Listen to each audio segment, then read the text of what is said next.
Times of Swaraj में आप सबों का स्वागत है। मैं हूं संतोष सिंह और आज हम टाइम्स ऑफ स्वराज में बात कर रहे हैं कि विपक्ष जो लगातार ये आरोप लगा रही है कि बिहार में जंगल राज लौट आया है, क्या वाकई में ये कहना सत्य के करीब है? एक पत्रकार के रूप में, एक क्राइम रिपोर्टर के रूप में मेरी जो समझ है कि कुछ इंडिकेशन है, जिस इंडिकेशन के सहारे समझा जा सकता है कि वाकई में जंगल राज की वापसी तो नहीं हो रही है। और वो इंडिकेशन आज वैशाली में देखने को मिला है कि वाहन चेकिंग के दौरान किस तरीके से अपराधियों ने हमारे एक जवान पर अंधाधुंध फायरिंग कर उसे शहीद कर दिया है।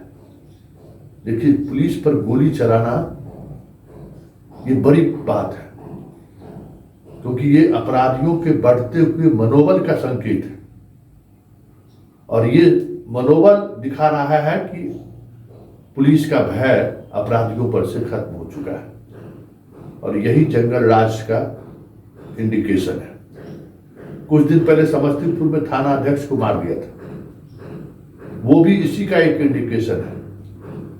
समस्तीपुर में ही सुबह सुबह वहां के नगर परिषद के उपाध्यक्ष के पति की गोली मारकर हत्या कर दी गई थी। ये भी इंडिकेशन है कि ये प्लान किया हुआ घटना है, प्लानिंग के तहत इस घटना को अंजाम दिया गया। इसी तरीके से मुजफ्फरपुर में शाही की हत्या भी इंडिकेशन है जंगल राज रिटर्न की, क्योंकि पुलिस को खौफ नहीं रहा संगठित गिरोहों को। संगठित गिरोह बेलगाम हो चुके हैं, जब जहां जैसे चाह रहे हैं वो घटना को अंजाम दे रहे हैं। ऐसे में आम लोग दहशत में आ जाते हैं और उस दहशत से घटना के 4 महीने बाद भी मुजफ्फरपुर के लोग बाहर नहीं आ पाए। आज सिपाही की जिस तरीके से निर्मम हत्या की गई है अपराधियों द्वारा, हमारा वो जवान बहुत ही हौसला का मजबूत जवान था, वो जूझता रहा और अपराधी अंधाधुंध फायरिंग करते रहे। ये सवाल ये नहीं है कि फायरिंग अपराधियों ने किया, सवाल ये है कि वर्दी पर गोली चलाना अपने आप में बड़ी बात है और ये एक महत्वपूर्ण संकेत है। और वो संकेत ये है कि कानून का भय अब अपराधियों पर नहीं रहा। कुछ दिन पहले एक पत्रकार की भी हत्या हुई थी। पत्रकार की हत्या, पुलिस की हत्या, थाना अध्यक्ष की हत्या, बड़े ठेकेदारों की हत्या, यही सब तो इंडिकेशन है। यही सब इंडिकेट करता है कि जंगल राज क्या वाकई में रिटर्न तो नहीं आ रहा है। भट्टी साहब, सोशल मीडिया पर आपके पुलिस डिपार्टमेंट का पेज लगातार आगे बढ़ रहा है, आपको शुभकामना। 9 लाख से अधिक आपके फॉलोअर्स हो गए।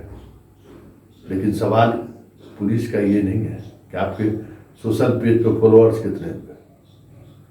आपकी उपलब्धि मोबाइल रिकवर करके आम लोगों तक उपलब्ध कराना ही है। कितने मोटरसाइकिल की चोरी हुई है और वो चोरी आप कितना बरामद करके वापस कर रहे हैं, ये महत्वपूर्ण है। कभी इस तरीके से मोटरसाइकिल जो चोरी होती है, पटना में हर दिन 500 मोटरसाइकिल चोरी होती है, आप उसका रिकवर करके आप इसी तरीके से मीडिया के बीच खबर चलाइए, मनोबल बढ़ेगा पब्लिक का। लेकिन जो घटनाएं घट रही है भट्टी साहब, वो घटनाएं संकेत है कि आर.एस. भट्टी के शासनकाल में किस तरीके से बिहार में एक बार फिर से जंगल राज लौट रहा है। पूरी जिम्मेवारी आपकी है और आपकी जिम्मेवारी फिक्स्ड भी होगी आप पर, क्योंकि चीजें कुछ इसी तरीके से चल रही है। आपकी नज़र में कि एक कांस्टेबल का शहीद होना बड़ी बात नहीं हो सकती है, लेकिन अपराधियों का मनोबल जिस कदर से बढ़ा है, वो वाकई में आने वाले समय में बड़ी चुनौती होगी। समस्तीपुर में थाना अध्यक्ष की हत्या का मामला अभी भी ठीक से सुलझा नहीं है। उसके नेटवर्क का अभी तक खुलासा नहीं हुआ है उस तरीके से। अब समझ सकते हैं, जब थाना अध्यक्ष सुरक्षित नहीं है, पुलिसकर्मी सुरक्षित नहीं है, पत्रकार सुरक्षित नहीं है इस राज्य में, जनप्रतिनिधि सुरक्षित नहीं है, व्यापारी सुरक्षित नहीं है, तो फिर सुरक्षित कौन है? ऐसे में भट्टी साहब, आप अपनी जिम्मेवारी से मुक्त नहीं हो सकते हैं। आपकी जिम्मेवारी तय होगी और आप ये तय हो रही है कि जिस तरीके से शासन व्यवस्था चल रही है, ऐसे में आने वाले समय में बिहार का वो पुराना रूप 95 के दशक में लोग देखते थे, उस तरफ लौट जाए बिहार तो कोई बड़ी बात नहीं होगी। क्योंकि पुलिस का वो इकबाल, पुलिस का काम करने का वो अंदाज, सब कुछ बदला बदला सा दिख रहा है। इकबाल तो खत्म ही हो चुका है, अंदाज भी बदला बदला सा दिख रहा है। अपराधियों के खिलाफ कार्रवाई हो, वो उस तरीके से चीजें नहीं दिख रही हैं जिस तरीके से चीजें बिहार में दिखती रही है। बड़ा मुश्किल से बिहार में लॉ एंड ऑर्डर पटरी पर लौटा था, लेकिन ये लगातार घटनाएं हो रही हैं और ये घटनाएं संकेत हैं, कभी भी वक्त है संभल जाइए, नहीं तो फिर बिहार को कंट्रोल करना बहुत ही मुश्किल नहीं, नामुमकिन भी हो सकता है। क्योंकि बिहार एक बार बेपटरी हुआ तो फिर देखें भट्टी साहब, आपको तो खुद अनुभव है, जहानाबाद से आपको कैसे भागना पड़ा था, वो दिन आपको याद भी होगा। उसका कितने लंबे समय तक अब बिहार से बाहर है, तो वो दिन वापस ना आ जाए, इस बात का ख्याल करिए। और जिले के जो कप्तान हैं, जिले के जो एसडीपीओ हैं, उनको जरा टाइट करिए। खबर ये आ रही है कि ये लोग की जो पोस्टिंग हुई है, उस पोस्टिंग में कई डीएसपी की ऐसी पोस्टिंग हुई है एसडीपीओ के रूप में, जो होम लोन लेके जो है सो पैसा दिया है, किसी पर्सनल लोन लेके पैसा दिया है। इस स्थिति में अगर इस तरीके से ट्रांसफर पोस्टिंग होगा तब तो बिहार की स्थिति ऐसी बनेगी ही बनेगी। गौर करिए, क्योंकि बहुत मुश्किल है से ये बिहार पटरी पर लौटा है, और ये स्थिति रही तो फिर बहुत मुश्किल हो जाएगा संभालना।